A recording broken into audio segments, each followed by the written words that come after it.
Bendito Padre Celestial, ahora nos disponemos a mirar, a reflexionar, a escuchar, Señor, tu palabra, a mirarnos en el espejo de tu palabra, Señor, a confrontar nuestras vidas, Señor, con tu voluntad, como en ella aparece expresada. Y pedimos que nos bendigas, Señor, que con tu Espíritu Santo nos ayudes, nos asistas, que abras nuestro entendimiento y corazón y obres el cambio que necesitamos que sea obrado en nuestras vidas.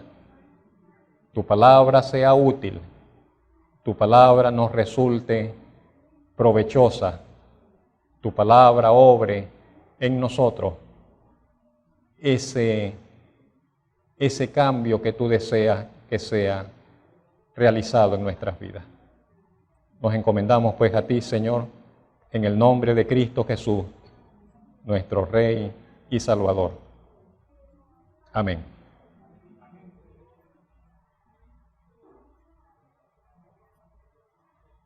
El título del mensaje lo he llamado una devoción especial. Devoción.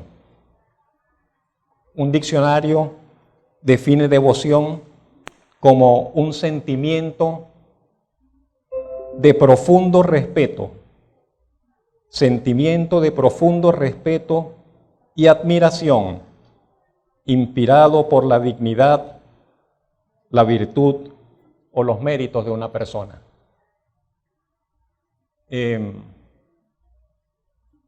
¿Por qué vamos a hablar de este aspecto?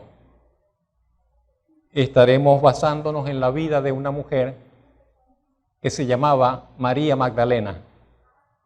Aparece unas pocas veces en algunas páginas del Evangelio, María Magdalena.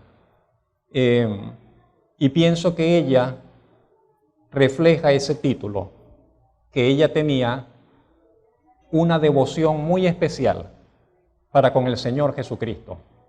Y vamos a ver un poco por qué ella tenía esa devoción para con Él, ese respeto, esa admiración, ese amor tan singular, tan especial para con el Señor Jesucristo. Lo primero que le diré, en aquellos tiempos, los nombres de las personas muchas veces se asociaban con los lugares donde vivían.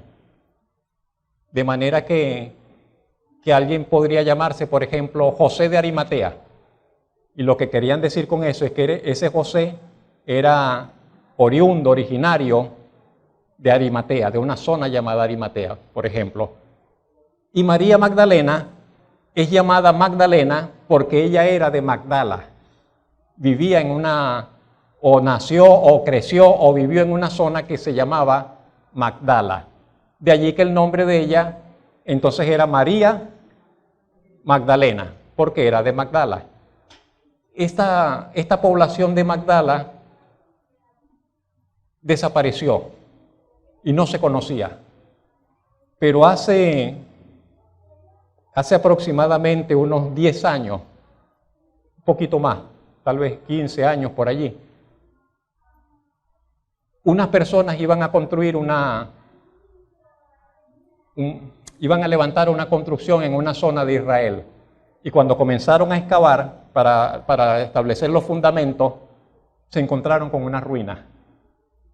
Y descubrieron nuevamente la ciudad de Magdala. Vamos a ver algunas imágenes. Mire ese mapa de momento, donde está el globito rojo, a la parte suroccidental de ese lago que está allí quedaba Magdala, una pequeña ciudad ubicada en la zona suroccidental del mar de Galilea, una ciudad próspera económicamente, famosa por el pescado salado. El pescado salado de Magdala era muy famoso y era muy apreciado por los romanos. Hay fuentes históricas que hacen referencia a ese pescado que se salaba en Magdala. El nombre de Magdala en griego significaba conservación y algunos piensan que estaba relacionado con el pescado que lo salaban para conservarlo.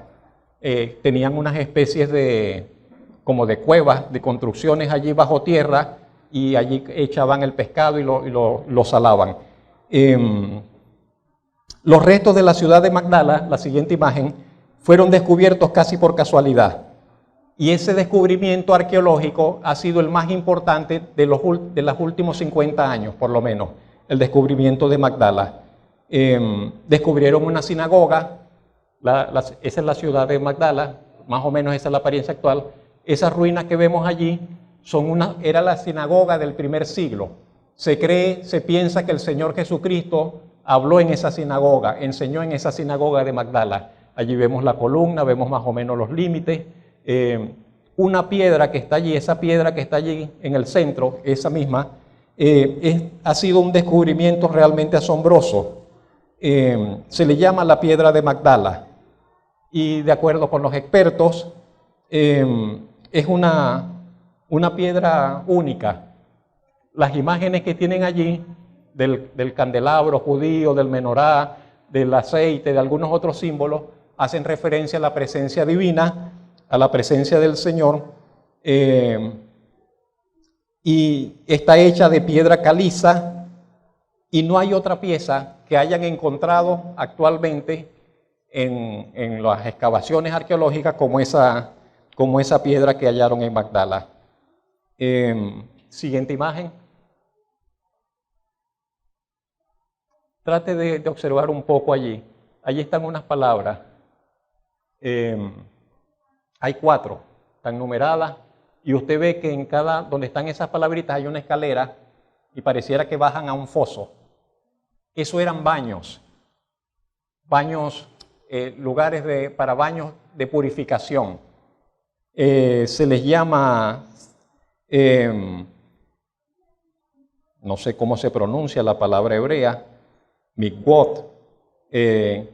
Eran baños de purificación rituales, famosos en su tiempo, y hablaban de la práctica que acostumbraban tener los judíos de someterse a baños de purificación.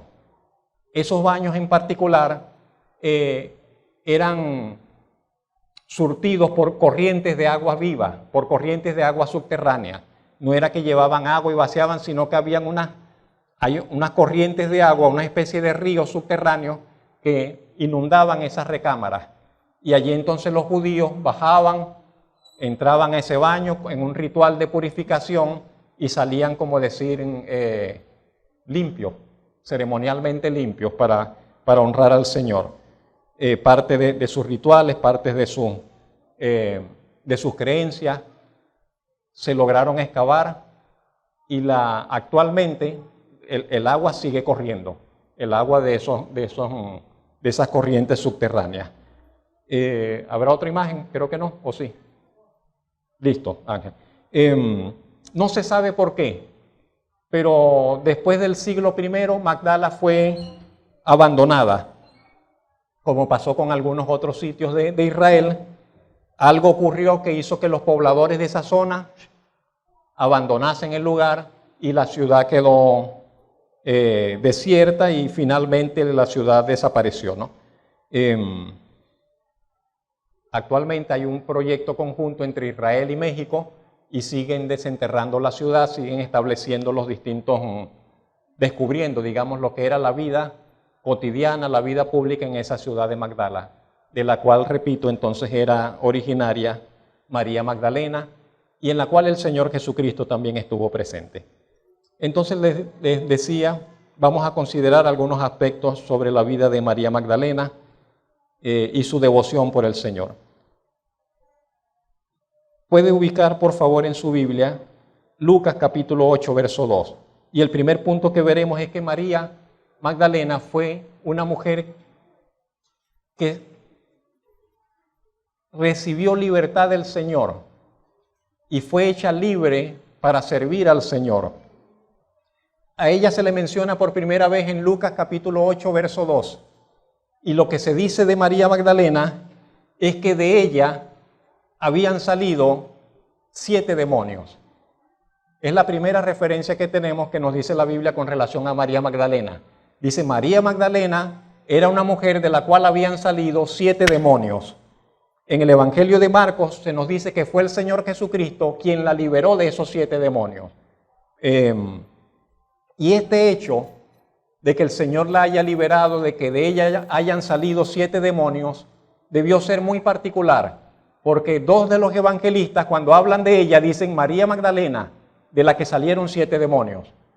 De manera que eso debió ser muy significativo para ella, para su familia, para las personas que la conocían, para los evangelistas que contaron acerca de su vida. Si no fuese porque la Biblia habla acerca de ello, porque el Señor Jesucristo en muchas oportunidades liberó a personas en esa condición, quizás algunos de nosotros estaríamos reacios a creer en esas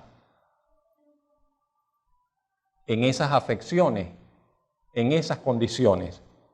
Pero durante el ministerio terrenal del Señor Jesucristo, nosotros a menudo, muy seguido, vemos que el Señor Jesucristo estaba liberando a personas endemoniadas, personas que estaban poseídas por espíritus o demonios. La Biblia lo presenta así, de esa forma, y los registros de los evangelios dicen que muchas personas estaban en esa condición y el Señor Jesucristo los liberaba. Personas que estaban afectadas no solo espiritualmente, sino también en la parte física y en la mental. Algunas personas, por causa de estos demonios, quedaban mudas. Otras personas quedaban sordas. Otras personas quedaban como enajenadas, como fuera de sí mismas, como locas, diríamos. Y entonces atentaban contra su propia vida. Se lanzaban al fuego. Otros sufrían ataques de epilepsia. La Biblia, uno de los evangelistas narran de una mujer que por causa de un espíritu había quedado encorvada y tenía 18 años en esa condición y no había manera de que ella se pudiese enderezar hasta que el Señor Jesucristo le expulsó ese demonio y la sanó. Entonces las personas sufrían mucho a causa de esta condición de ser poseídos por algún espíritu inmundo o por algún demonio. En muchos otros casos, estos espíritus se manifestaban para reprochar al Señor Jesucristo, para ir en contra del Señor, para hacer un reclamo al Señor Jesucristo. Casi siempre el Señor Jesucristo les mandaba callar, les decía que no hablasen y los echaba fuera, para que no lo descubriesen. En todos los casos registrados por los evangelistas, se nos dice que el Señor Jesucristo expulsó estos demonios con su palabra, y casi siempre de manera personal y directa. Pero en uno que otro caso muy particular, el Señor Jesucristo liberó a unas personas que no estaban presentes. Llega una mujer extranjera, no judía, y le rogaba al Señor que sanara y liberara a su hija porque estaba poseída por un espíritu. Esa mujer era una mujer sirofenicia.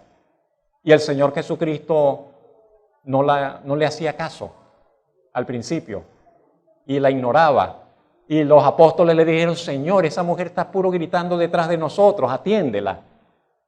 Y el Señor le dijo: no está bien tomar el pan de los hijos y dárselo a los perrillos. Él dijo: yo he venido a atender y a sanar a los hijos de Israel, no a los extranjeros. Y la mujer se bajó más todavía y le dijo aquella famosa frase: Señor, pero hasta los perritos comen de las migajas que caen de la mesa de los amos. El Señor se maravilló con esa palabra y le dijo: mujer, grande es tu fe, conforme a tu fe se ha hecho. Y la Biblia dice que en aquella misma hora la hija de esa mujer quedó libre del demonio que la oprimía. Las personas se asombraban del Señor Jesucristo y decían: ¿quién es este que con autoridad le habla a los demonios y los demonios se sujetan y se van y se salen? Porque nadie podía hacer nada con esas personas. Esas personas oprimidas pasaban años en esa condición y no había quien les pudiese ayudar. Nadie tenía la autoridad para expulsar, para enfrentar y echar fuera esos demonios. De manera que cuando el Señor Jesucristo se presenta y comienza a liberar a los endemoniados, eso causó un gran revuelo. y todo el que tenía algún familiar en esa condición lo llevaba ante el Señor Jesucristo. Y yo le digo que pensemos un momento, si un solo demonio podía hacer tanto daño, tanto mal a la condición de una persona, ¿qué diremos de 7 que habían en el cuerpo de María Magdalena? La palabra de Dios no nos dice nada con relación a la condición de María Magdalena. No sabemos cómo la afectaban esos demonios, no sabemos cómo entraron allí, no sabemos cuánto tiempo, cuántos años tenían con ella. Lo que podemos suponer es que ella de seguro sufría mucho. De seguro, su condición era una condición de terrible sufrimiento, de gran humillación y de dolor, sufrimiento y humillación. Recuerde siempre, Satanás viene para matar, para destruir, para humillar, para infligir dolor, sufrimiento a las personas. No viene para otra cosa. Entonces, estos demonios de seguro le causaban una profunda humillación y un profundo dolor a esta mujer llamada María Magdalena y a su familia y a todos los que estaban con ella. 2 males que se deleita Satanás, el diablo, en causar al ser humano, porque el ser humano está hecho a imagen y semejanza de Dios. No como dicen los falsos pensadores, los ateos, los escépticos, que nosotros somos animales. Nosotros no somos animales, ni somos familiares de los monos, ni somos bestias. El ser humano tiene una dignidad inherente y es un ser superior porque está hecho a imagen y semejanza de su Creador. Y eso es algo que el enemigo de Dios odia y detesta. Ver la imagen de Dios en nosotros, la imagen de Dios reflejada en el ser humano. Y por eso Satanás quiere humillar al ser humano, quiere destruirlo, quiere causarle dolor. Nada sabemos por qué causa o consecuencias que esos demonios llegaron a María Magdalena. Siempre hay una razón. Recuerde esto, siempre hay una razón. Satanás llega a la vida de una persona porque de una u otra manera la persona le abre las puertas. Sea que lo sepa o sin saberlo, la persona abre las puertas y Satanás entra porque la persona se lo permite. ¿Cómo abre las puertas? Por ejemplo, cuando una persona se involucra en prácticas de hechicería, de ocultismo, de brujería, le abre la puerta a los demonios. Cuando un padre o una madre lleva a un hijo a que le hagan un conjuro, lleva a un niño para que le hagan un conjuro, le hagan un trabajo, le hagan algo espiritualmente, un ritual espiritual, le está abriendo las puertas y está entregando a ese niño a que sea perturbado por los demonios. Y a veces las personas tienen perturbaciones desde niños porque sus padres los llevaron a centros de esos de inmundicia. Y tiene que llegar un momento en que la palabra de Dios llegue a esa vida para que pueda ser libre de esas influencias. Pero las personas entonces le abren puertas al enemigo, a veces por causa de los pecados. Hay pecados, todos los pecados son graves, pero hay pecados que son como más aberrantes, que son más antinaturales. Una persona puede mentir, y una mentira es pecado, pero una persona que se entrega a algo antinatural, a la perversión sexual, al homosexualismo, a no sé qué, son prácticas aberrantes. Esas son prácticas que le abren las puertas a los demonios. ¿Ve?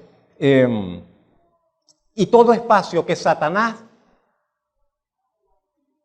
del cual Satanás se adueña, él no lo devuelve. Satanás no devuelve espacios ganados. Él se instala y no saldrá de allí, a menos que venga alguien más fuerte que él y por la fuerza lo desaloje. Y en este caso es el Señor Jesucristo. Pero de otra forma Satanás no va a ceder el espacio que le han cedido. Tiene que venir alguien más fuerte, como dijo el Señor Jesucristo, y atarlo y echarlo fuera.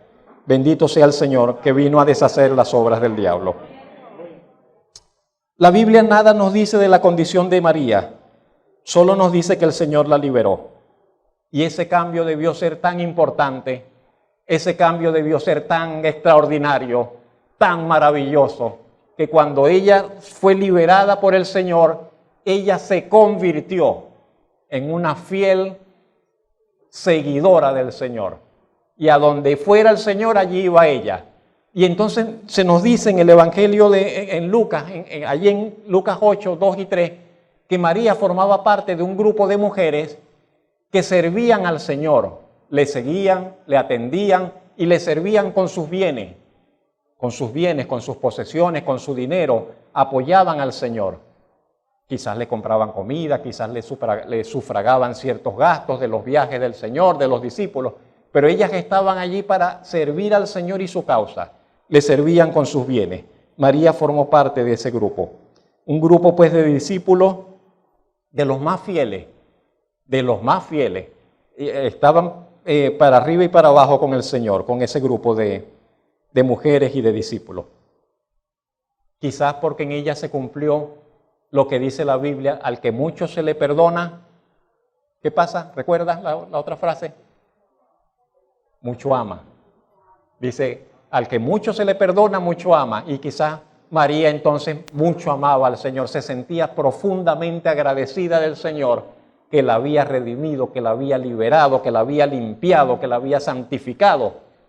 Y ella amaba al Señor por lo que el Señor había hecho. Y yo me pregunto, ¿no es eso mismo lo que debería suceder con nosotros? ¿No es eso mismo lo que deberías? En una u otra forma, usted y yo, y cada uno de los cristianos, hemos sido liberados del poder y del yugo de Satanás.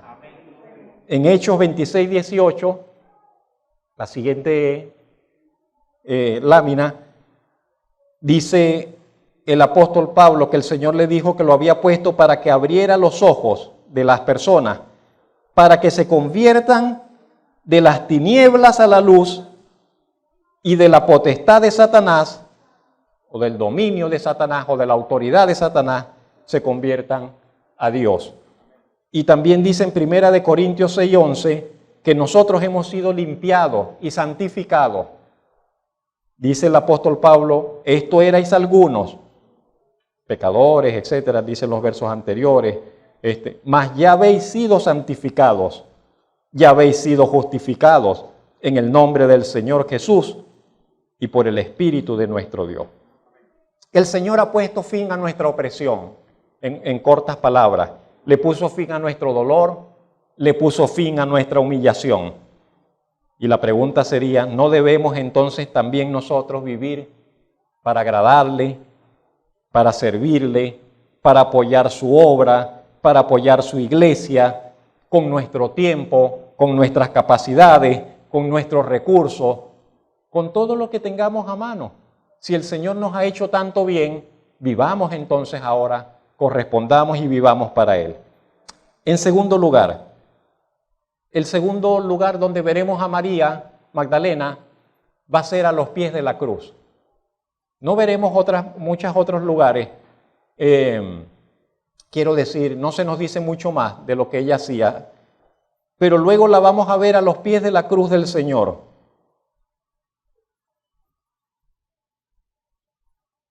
Dice en Juan 19:25 que estaban junto a la cruz de Jesús cuando el Señor fue crucificado, su madre, como decimos la Virgen María, como se acostumbra a decir María, pero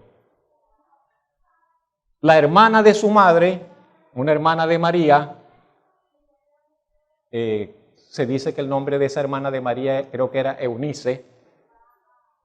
Estaba otra María llamada la mujer de Cleofas, que era la mujer de Cleofas, y estaba María Magdalena, unas cuantas Marías. Habían 3 Marías allí entonces. Estaban allí a los pies de la cruz del Señor. De las pocas mujeres que estuvo y de las pocas personas que estuvo a los pies de la cruz cuando el Señor fue crucificado. Usted recuerda, la mayoría de los discípulos y de los apóstoles se fueron, se escondieron, se mantuvieron a la distancia. Cuando el Señor fue apresado, todos huyeron. El Señor Jesucristo ya se los había dicho. Les había dicho que ellos iban a salir, a huir y que lo iban a dejar solo. Y así sucedió, a excepción del apóstol Juan.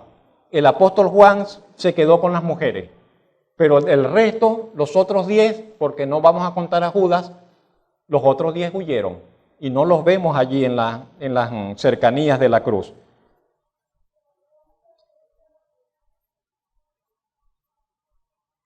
¿Cómo se sentiría María a los pies de la cruz al ver a su Señor y Maestro clavado en la cruz, sufriendo, agonizando, sus pies perforados, sus manos perforadas, su cabeza sangrante por la corona, jadeante porque le costaba respirar en esa cruz? ¿Cómo se sentiría ella? Cuando nosotros amamos a alguien, nos duele lo que le pase a esa persona. Nos duele porque el amor nos lleva a identificarnos con el ser amado. Y María amaba al Señor. Las otras también, pero María Magdalena amaba profundamente a su Señor. De manera que ella, a los pies de la cruz, ella estaba también sufriendo. Ella estaba con toda seguridad llorando, ella estaba muy acongojada allí en la cruz. No podía hacer nada por el Señor, pero allí estaba. No podía ayudarle, pero allí estaba con Él. No podía aliviar el sufrimiento del Señor, pero ella estaba acompañándole, estaba allí al lado de Él. Estaba allí presente al lado de Él. Y eso por lo menos hace el amor. Quizás no podemos hacer mayor cosa, pero estamos allí. Estamos apoyando, estamos allí presentes, estamos allí al lado de la persona, entre lágrimas, con gran dolor. ¿Sabe? Estar ante la cruz no es algo placentero. Estar ante la cruz no era algo agradable, no era algo fácil. Y cuando nosotros pensamos en la cruz, hablar de la cruz es hablar de la imposición de la muerte, es hablar de un juicio que es muy duro, que es muy difícil, es estar en presencia de aquel que es maldito, porque la ley judía, la ley del Señor decía, todo aquel que es colgado en un madero es maldito. Y entonces la Biblia dice que el Señor Jesucristo se hizo maldición al permitir que Él fuese crucificado. Se hizo un maldito, se hizo maldición para que nosotros fuésemos bendecidos. Entonces estar ante la cruz era un espectáculo muy difícil, por el dolor, por el sufrimiento, por lo que representaba, por la muerte, por la maldición que significaba. La cruz nos habla de muerte. No es algo de lo cual podamos echar chistes, no es algo de lo cual podamos reírnos, no es algo de lo cual podamos hablar con comodidad. Es algo difícil, es algo incómodo, es un tema severo, es un tema serio. La cruz nos habla de muerte. A nosotros hoy nos sigue hablando de muerte. La cruz nos invita, nos dice que es necesario que una parte de nosotros muera. Ese es el mensaje de la cruz. No solo que el Señor murió, sino que hay una parte de nuestro ser, de nuestro vivir, que tiene que participar de esa experiencia. Que nosotros tenemos que participar de una u otra manera de la experiencia de la cruz. Que así como el Señor tomó su cruz y la llevó a cuestas hasta que ya no pudo y le dijeron a otro hombre, ayúdalo, porque ya el Señor las fuerzas no le daban para seguir llevando la cruz. Y agarraron a otro hombre que iba por allí para que llevara la cruz y la terminara de llevar hasta allá. Pero entonces el Señor había dicho, si alguno quiere venir en pos de mí, creo que esa cita está allí, la siguiente, Lucas 9:23. El Señor había dicho, si alguno quiere venir en pos de mí, tome su cruz y sígame. ¿No está? Sí, acá abajo, Lucas 9:23. Si alguno quiere venir en pos de mí, dijo el Señor, niéguese a sí mismo, tome su cruz cada día Ese tomar la cruz implica muerte. Ese tomar la cruz implica renuncia. Ese tomarle esa cruz cada día implica cierto sufrimiento. No es algo que nos colocamos que, ay, qué chévere me queda, qué bonito, qué suave, qué cómodo. No. Ese tomar la cruz que dice el Señor, que debemos tomar la cruz cada día, es algo que nos va a aguijonear. Es algo que nos va a doler, es algo que nos va a incomodar. Pero a eso estamos llamados, a tomar la cruz para seguir al Señor. ¿Por qué huyeron la mayoría de los discípulos? ¿Qué les pasaba? ¿Qué tenían? Tenían miedo. Tenían miedo. Tenían miedo de que a ellos también los persiguieran. Tenían miedo de que a ellos también los apresaran. Tenían miedo de que a ellos también fueran a hacerles algo. En última instancia tenían miedo de morir también. ¿Qué cosa? Se mantuvieron a la distancia porque tenían miedo de sufrir. Tenían miedo de sufrir. Y sabe, el miedo es un gran problema para todas las personas. También para nosotros. El miedo es un gran problema. El miedo, dice la Biblia, es como que nos pone un lazo. El miedo en nuestras vidas es algo como que nos amarra. Es algo como que nos encadena. También dice en Proverbios 19:25 que el miedo es como una trampa. Es algo en lo cual, si lo permitimos, nos amarra y nos va a perjudicar. En otras palabras, nos va a perjudicar. Y uno de los principales llamados del Señor en su Evangelio para con nosotros es que renunciemos al miedo.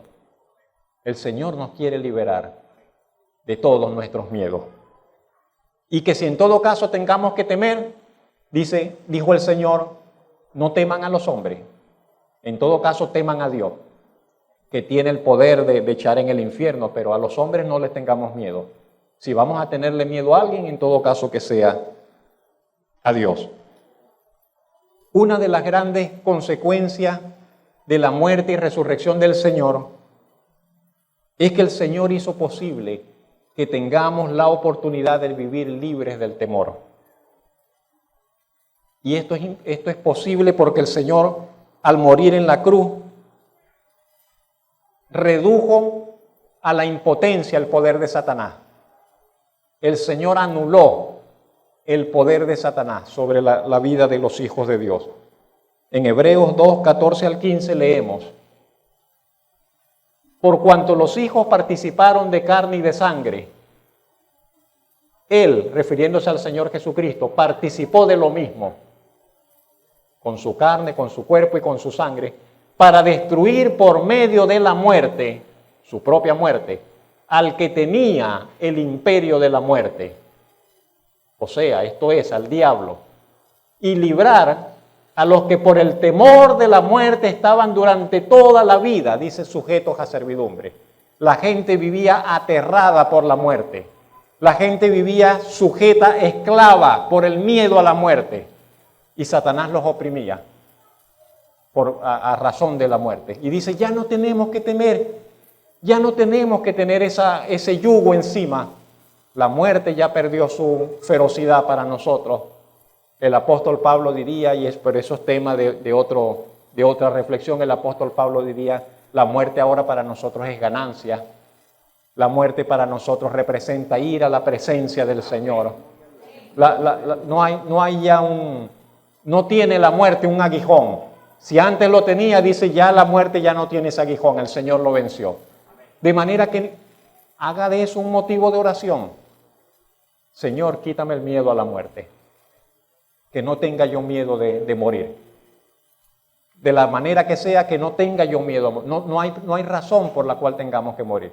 De paso, todos tenemos que morir. Porque para entrar a la presencia del Señor, tenemos que partir de esta tierra. A menos que seamos tan privilegiados y el Señor venga y estemos vivos y no veamos muerte, sino que seamos transformados. Bendito Señor. Es posible. Es posible. Es posible. Es posible. María estaba ante la cruz, de pie ante la cruz, a los pies de la cruz. Hoy nosotros tenemos que presentarnos con valentía, con valor ante la cruz también, mis hermanos. Tenemos que permitir que la cruz nos impresione. Es importante eso. Tenemos que permitir que el ejemplo del Señor en esa cruz nos afecte. Que el ejemplo del Señor nos afecte. Cuando nosotros vemos al Señor en la cruz, tenemos que pensar, Él está allí o estuvo allí para que yo sea libre de estos pecados. Él estuvo allí para perdonarme. ¿Cómo voy a seguir yo andando en estas cosas bajas cuando el Señor fue crucificado para liberarme de eso? Tenemos que permanecer delante de la cruz hasta que nos duela, hasta que nos hiera, hasta que nosotros también sangremos en identidad con el Señor y podamos decir, como dijo el apóstol Pablo, con Cristo estoy juntamente crucificado. Tenemos que llegar a eso, identificarnos de tal manera que nosotros podamos decir, yo también estoy crucificado, yo también vivo crucificado para el Señor. Tenemos que llegar a ese punto. No es la manera como yo le estoy diciendo que esa es mi manera de entender, no. Esa es la manera como el Nuevo Testamento nos dice que se vive la vida cristiana. La vida cristiana se vive crucificadamente, no de otra manera. El apóstol Pablo, o el escritor de los Hebreos, si no fue Pablo, nos dice en Hebreos 13, por lo cual también Jesús, para santificar al pueblo mediante su propia sangre, padeció fuera de la puerta. Salgamos pues a Él, nosotros, salgamos al Señor fuera del campamento, dice, llevando su vituperio, su humillación, su sufrimiento, porque no tenemos aquí ciudad permanente en esta tierra, sino que buscamos la porvenir. En tercer lugar, el Señor murió en la cruz. José de Arimatea fue a hablar con Pilato, la autoridad romana, para que le entregase el cuerpo, le autorizase y le entregasen el cuerpo. Pilato le permitió. José de Arimatea tomó el cuerpo del Señor, lo prepararon apresuradamente porque ya era tarde. El Señor murió como a las 3 de la tarde del viernes y ya a las 5 prácticamente se daba por cerrado el día. Entonces ellos fueron muy rápidamente, apresuradamente, a medio preparar el cuerpo, a limpiarlo, a bañarlo, a ungirlo con algunos preparativos, con algunas especies, a envolverlo entre lienzos, a colocarlo sobre una sábana limpia. José tenía un sepulcro nuevo, labrado en la roca del lugar, y allá lo llevaron. Los evangelistas nos dicen que María Magdalena y la otra María, la madre de José, estaban pendientes de lo que estaban haciendo con el cuerpo del maestro. Y fueron con José para ver lo que hacían con el cuerpo del Señor y dónde lo habrían de colocar. Eso lo vemos en Marcos 15:47. Mateo, por otro lado, nos dice que cuando colocaron el cuerpo del Señor en el descanso del sepulcro, en el descanso mortuorio, después de hacer rodar la piedra, porque hicieron rodar, usted sabe, una gran piedra sobre la entrada del sepulcro para sellarlo, dice que María Magdalena y la otra María se quedaron afuera del sepulcro y se quedaron allí un rato delante de la tumba del Señor. Y este es el otro momento que vemos en la vida de María. María está ahora, ya la vimos primero por allá con el Señor, luego la vimos a los pies de la cruz. Ahora vemos a María Magdalena que está delante de la tumba, delante del sepulcro, ante el sepulcro del Señor. Y estar ante el sepulcro del Señor significaba estar ante el final de lo que había sido su gozo, su esperanza, su propósito de vida. Ella vivía para el Señor y ahora el Señor estaba muerto. Ella se deleitaba en estar con el Señor y ahora el Señor ya había muerto. Y ella no esperaba que el Señor resucitara. Y usted sabe que los discípulos tampoco esperaban que el Señor resucitara. Ellos quedaron traumatizados, ellos quedaron en shock cuando el Señor fue crucificado y el Señor murió. Y no sabían qué esperar. Esa es la realidad. Ellos no sabían qué esperar. De manera que María estaba allí llorando a la entrada de ese sepulcro. El resto de los otros discípulos también cabizbajos. No entendía María la necesidad de la muerte del Señor. No le veía sentido a la muerte del Señor. Y tampoco, repito, esperaba que resucitase al tercer día. En este punto quiero decirle que hay una especie de contradicción, hay una especie de paradoja. Una paradoja es una aparente contradicción. Parece contradicción, pero no lo es. Hay una especie de paradoja en el mensaje del Evangelio con relación a la muerte y a la vida. Hay una especie de paradoja, de contradicción, de aparente contradicción con relación a la muerte y la vida en relación al Evangelio. ¿Por qué digo esto? Porque el Evangelio dice que para participar de la vida, dice, tienen que morir. ¿No le parece eso como contradictorio? Que el Evangelio diga, ¿quieres vivir? Entonces tienes que morir. Para participar de la vida, tienes que participar de la muerte primero. Parece contradictorio. De allí que el Señor dijese, el Señor Jesucristo en Lucas 9:24 dijera que el que perdiese la vida por su causa, realmente no la estaba perdiendo, sino que la estaba hallando. Y también dijo lo contrario, pero el que quiera conservar la vida, dice, la va a perder. Entonces eso es una paradoja. El Señor dice, el que pierda su vida por mi causa, ese la está encontrando, ese la está hallando.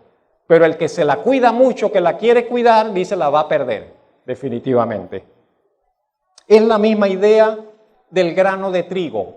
Juan 12:24, el Señor Jesucristo dijo, si el grano de trigo no cae en la tierra y muere, dice, va a quedar solo.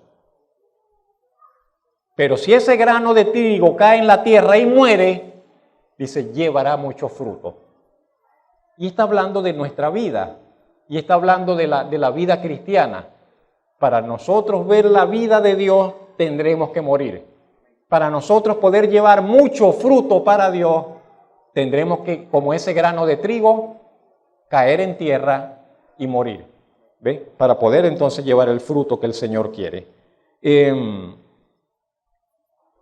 Es necesario que como hijos de Dios participemos de esa experiencia, la experiencia del sepulcro. La experiencia del sepulcro es un quebranto del alma. Hay cosas en nuestra alma que Dios tiene que quebrantar. Lo ha hecho y no sé cuántas todavía quedarán pendientes en cada uno de nosotros.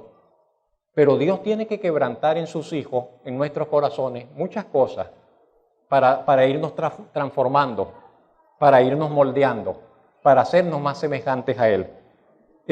Son experiencias que nos llevan a llorar, son experiencias que nos llevan a llorar, que nos llevan a cierto pesar en presencia del Señor, pero que nos van a la final a permitir que podamos amar y servir al Señor de una forma diferente, como antes no lo habíamos experimentado. Es verdad, en el sepulcro está el llanto. Casi nadie va al cementerio con alegría. Vamos al cementerio con tristeza, vamos con llanto, vamos con dolor, acompañando a los que despedimos. En el sepulcro está el llanto, está la tristeza.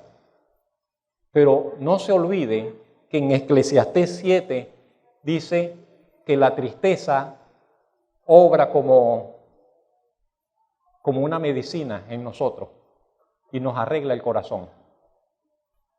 Y por eso el escritor de Eclesiastés dice, es mejor estar en la casa del luto que en donde hay fiesta.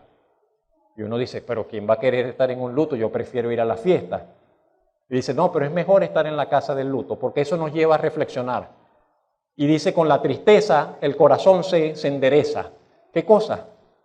que las aflicciones, que la tristeza, que las cosas difíciles nos pueden llevar a enderezar nuestra vida, a corregir nuestra vida, a rectificar nuestra vida. Finalmente, aunque en determinados momentos Dios nos aflige, porque Dios aflige, dice también la Escritura, no aflige voluntariamente, así de gratis a los hijos, siempre lo hace con un propósito. Pero aunque Dios nos aflige en determinados tiempos, también nos alegra. También después de la aflicción el Señor trae un tiempo de gozo, trae un tiempo de paz, trae un tiempo de contentamiento.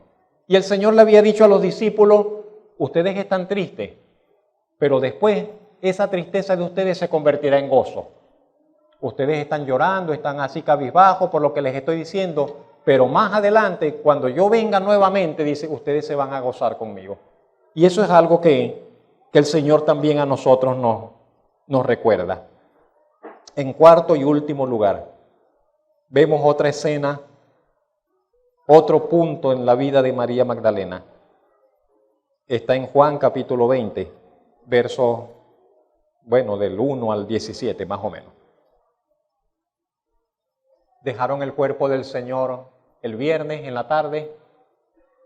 El sábado es día sagrado para los judíos. El sábado, el sabbat, nadie sale, no hay ninguna obra, hay que guardar el sábado. El Señor quedó allí todo el sábado reposando en el sepulcro. La intención de María Magdalena y las otras mujeres era ir el domingo bien temprano a terminar de preparar el cuerpo del Señor, porque el viernes fueron a la carrera y no lo hicieron como hubiesen deseado. De manera que el domingo en la mañana, aún oscuro, dice el evangelista, todavía estaba oscuro cuando María Magdalena se fue al sepulcro. Había comprado especias, había comprado unas especias aromáticos para terminar de ungir el cuerpo del Señor, pero ella no sabía que ya el Señor no necesitaba eso. Y cuando llega al sepulcro, y es la primera que está allí, la piedra no está. La piedra que tapaba la entrada, ella había salido con la preocupación, ¿quién me moverá esa piedra? Dicen que se necesitaba la ayuda a veces como de 20 hombres para mover esa piedra, de lo pesada que era. Cuando ella llega, ve que la piedra está fuera del lugar, se asoma y no está el cuerpo del Señor. Inmediatamente se escandaliza y corre a donde está Juan y Pedro y le dice, se llevaron el cuerpo del Señor y no sé dónde lo colocaron. Y sale Pedro corriendo con Juan y llegan hasta allá. Ellos verán los lienzos. La Biblia nos dice que cuando ellos vieron esos lienzos allí acomodaditos, pero vacíos, creyeron que el Señor había resucitado. Y se fueron. Al rato llegó María. Y María no cree nada todavía de ninguna resurrección. Y María lo que hace es estar llorando afuera del sepulcro y se pone a llorar. Dice en Juan 20 del 11 al 13, pero María estaba afuera llorando junto al sepulcro. Y mientras lloraba, se inclinó para mirar dentro del sepulcro. Porque la entrada había como que bajar allí, había unas escaleras o algo así. Y entonces ella vuelve en su, ¿dónde estará el Señor? Y vuelve a mirar. Y cuando mira, dice el evangelista, hay dos ángeles allí donde estaba antes el cuerpo del Señor. Uno a la cabecera y otro a los pies. Y los ángeles le dicen, mujer, ¿por qué lloras? Y ella les dice, porque se han llevado a mi Señor, no sé dónde lo han puesto.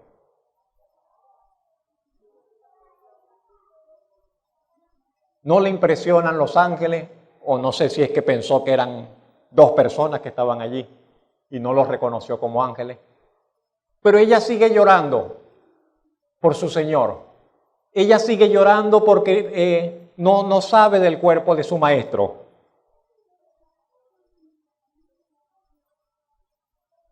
Y podríamos alguien decir, y el Señor la dejaba que llorara.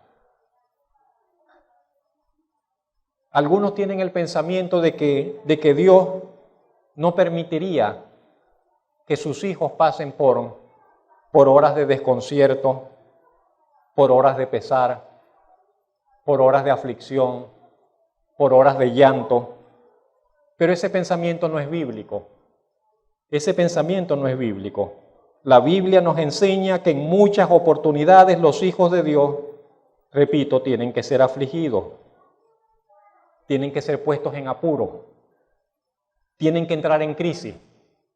¿Sabe que tenemos que entrar en crisis? Que tenemos que ser puestos en apuro, que tenemos que entrar a situaciones donde aparentemente no tienen salida, no hay salida. ¿Y por qué es necesario que pasemos por esas cosas? Diríamos, en primer lugar, para que aprendamos a depender del Señor. Es tan importante esto, que aprendamos a depender del Señor, que digamos, Señor, yo no puedo, Señor, yo no tengo, Señor, yo no sé, Señor, yo no tengo manera de enfrentar esta situación, y que aprendamos a depender del Señor. Y en segundo lugar, es importante que pasemos por ello para que aprendamos también a confiar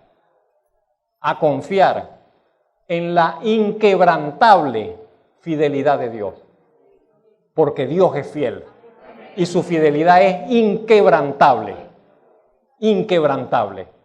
Él no falta ninguna de sus promesas, Él no falta sus responsabilidades como Dios y Padre amoroso, Él no falta en el cuidado de sus hijos, Él no falta en la provisión de sus hijos. Su fidelidad es inquebrantable, realmente, inquebrantable. Entonces, tenemos que pasar muchas veces por esos tiempos difíciles, por esos tiempos de aflicción, por esos tiempos de lloro, para que aprendamos a depender y a confiar en el Señor. No hay otra manera, no hay otra forma.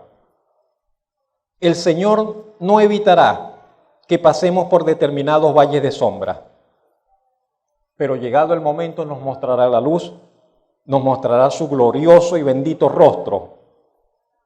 Y cuando veamos el rostro del Señor, entonces se acabará nuestro pesar. Se acabará todo nuestro pesar. El evangelista nos dice que María estaba allí y de repente se voltea hacia atrás y está el Señor detrás de ella. Y ella no lo reconoce.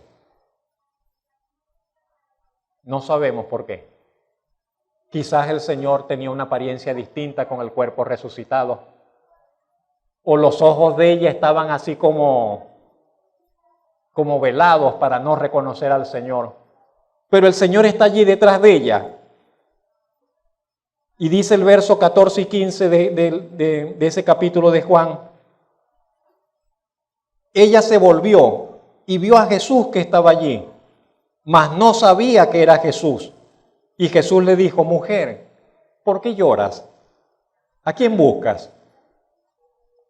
Ese Señor nuestro. Y ella pensaba que era el hortelano.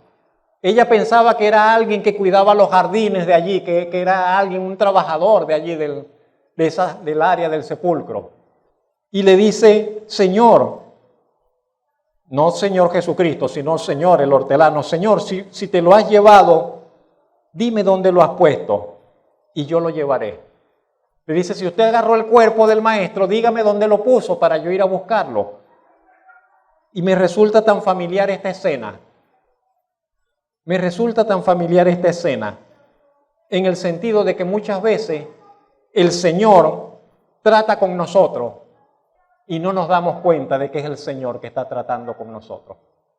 Allí estaba el Señor dirigiéndole la palabra a María y estaba hablándole y preguntándole y ella no se da cuenta que es el Señor. Y a veces nos pasa hacia nosotros. A veces estamos tan encerrados en nuestros problemas. A veces estamos tan encerrados en nuestro mundo. A veces estamos tan encerrados en nuestra aflicción, en nuestro lloro o en nuestra preocupación que no escuchamos a nadie, no vemos a nadie y si alguien nos habla, no oímos pero no escuchamos. ¿Usted me entiende? A veces estamos así tan encerrados que Dios trata de hablarnos y nos cuesta escuchar su voz reconocer su voz, discernir su voz. Y Él intenta aconsejarnos, intenta dirigirnos. Y por ello le diría que algo que tenemos que aprender en nuestro vivir es a no cerrar nuestro oído y corazón. Vivamos lo que vivamos, estemos pasando lo que estemos pasando, no cerrar nuestro oído y nuestro corazón al Señor. Que nuestro oído esté abierto, encontrémonos donde nos encontremos y nuestro corazón para con el Señor. Pero el Señor es tan especial, el Señor es tan amoroso con los suyos y Él sabe cómo llamar y Él sabe hacerse escuchar ante cada uno de sus escogidos. Y parece que María le volvió a dar la espalda al Señor. Le dijo lo que le dijo y le dio la espalda. Y se miró para otro lado. Y de repente el Señor la llama. María. María. Y le dio un sobresalto al corazón de María. Porque ahora el Señor le pronunció su nombre como Él la acostumbraba a llamar. De esa forma tan particular, de esa forma. Parece que el Señor tenía una manera particular de pronunciar el nombre de María. Y cuando el Señor le dice María, ella se volteó, pero con un sobresalto, y le dijo, mi maestro. Eso es la expresión que dice, mi maestro, maestro mío. Y se abrazó a los pies del Señor. Se abrazó a los pies del Señor. Jesús le dijo María, y ella se volvió y le dijo, una expresión de ellos, aramea, hebrea, raboní. Pero no era rabí, que había muchos rabí, maestros. Pero esta expresión, rabán, raboní, era como decir el gran maestro, un maestro superior. A casi nadie se le llamaba así. Y a veces se le aplicaba solamente a Dios. Y María le dice, maestro mío, mi maestro. Maestro con M grande, maestro, el maestro. Entonces, y se aferró a sus pies. El verso que nosotros tenemos, la traducción que tenemos en Reina Valera, dice allí, no me toques. Pero esa traducción no es muy correcta. No es no me toque. Porque usted sabe, la Biblia fue escrita en hebreo y en griego y algunas porciones en arameo. La palabra griega, que es en el texto que Juan escribe, la expresión es suéltame. No es no me toques, es suéltame. Suéltame, porque tengo que subir a la presencia del Señor. Por otro de los evangelistas, leemos que María estaba abrazada a los pies del Señor. Cuando ella reconoció al Señor, se tiró a sus pies y lo abrazó de los pies, se abrazó de los pies del Señor. Y entonces el Señor le está diciendo, es María, déjame ir. María, suéltame, que tengo que ir a mi Padre, que todavía no he subido, tengo que presentarme al Padre. Entonces la expresión es, tiene que ver con que María le soltara para que él fuese a la presencia del Padre. Y le da un mensaje para los discípulos. Ahora, note también lo siguiente allí. El Señor dice, el verso anterior, el Señor dice, mas ve, ¿a quién? Primera vez. Primera vez que el Señor dirá de los discípulos, mis hermanos. Antes les había dicho mis siervos. Después les dijo, ya no los voy a llamar siervos, ahora ustedes son mis amigos. Porque lo que el Padre me dijo, yo se los he dado a conocer. Pero ahora va un paso más adelante todavía, de mayor familiaridad, de mayor intimidad. Ya no son siervos, ya no son amigos, ahora son hermanos. Por primera vez el Señor Jesucristo se refiere a los discípulos y dice, ve y dile a mis hermanos que subo a mi Padre, que también es vuestro Padre, que subo a mi Dios, que dice que también es vuestro Dios. Hay algo tan significativo en este hecho, que se obró un cambio tan grande con la resurrección, con la muerte y resurrección del Señor, que antes no éramos hermanos del Señor, pero ahora lo somos. Que antes no podíamos decir que Dios fuese nuestro Padre, pero ahora podemos llamar con propiedad a Dios nuestro Padre. Que antes no podríamos decir que Dios fuese nuestro Dios, pero ahora podemos decir con confianza que el Señor es nuestro Dios, que el Señor es nuestro ayudador. Bendito su nombre. Finalmente, María fue privilegiada con ser la primera persona que vio al Señor Jesucristo resucitado. Antes que Pedro, antes que Juan, ella fue la primerita. ¿Qué cosa? El Señor la escogió a ella para darle ese privilegio. A ella, de la que habían salido 7 demonios. A ella, la mujer que un tiempo era la mujer endemoniada, es ahora la mujer privilegiada para ser la primera testigo de la resurrección del Señor. También fue la mujer designada para que le llevara el mensaje. Hay un mensaje que el Señor le tiene que dar a los discípulos y entonces le dice, ve y dile a ellos. Y el Señor la comisiona a ella para que ella haga de mensajera para con los discípulos. Esta es la última mención que tenemos en la Biblia con relación a María Magdalena. Entonces fue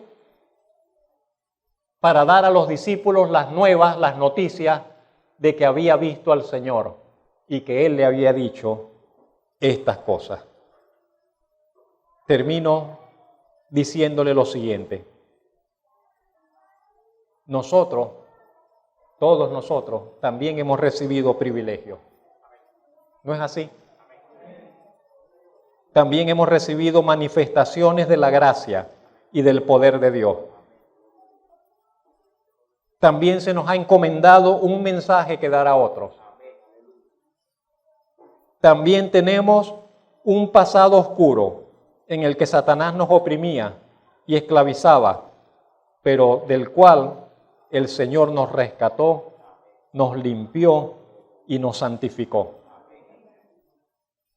Y ahora nosotros también nos es dada la oportunidad de servir en gratitud y amor a nuestro Señor y Maestro y de seguirle donde quiera que sea que nos llame, para gloria y honra de su gloriosa persona. La de María era una devoción especial para con el Señor. Que la nuestra también sea para con Él una devoción especial. Vamos a adorar al Señor, vamos a orar un momento. Hermanos diáconos, vamos a prepararnos para repartir los elementos de la cena. Oremos un minuto. Bendito Señor y Dios, te damos muchas gracias por el ejemplo del vivir de María Magdalena. Nos maravillamos, Señor, de ver tu obra de redención en su vida, el cómo, siendo ella una mujer que en un tiempo estuvo profundamente oprimida por el enemigo, sin embargo tú la rescataste para que te amase, para que te sirviese, para que te honrase, y llegó a tener, Señor, una relación muy especial contigo. Nosotros que estamos acá, bendito Señor, y en cierta forma hemos experimentado parte de lo que ella experimentó. Tú nos has rescatado, tú nos has redimido del poder del enemigo, de una vida de opresión, de aflicción, de pecado, de alejamiento espiritual. Te has manifestado a nosotros, Señor. Nos has mostrado tu favor, tu bondad, tu amor. Estamos aprendiendo, Señor, a retribuirte, a honrarte, a servirte, a profundizar nuestra comunión contigo. Estamos agradecidos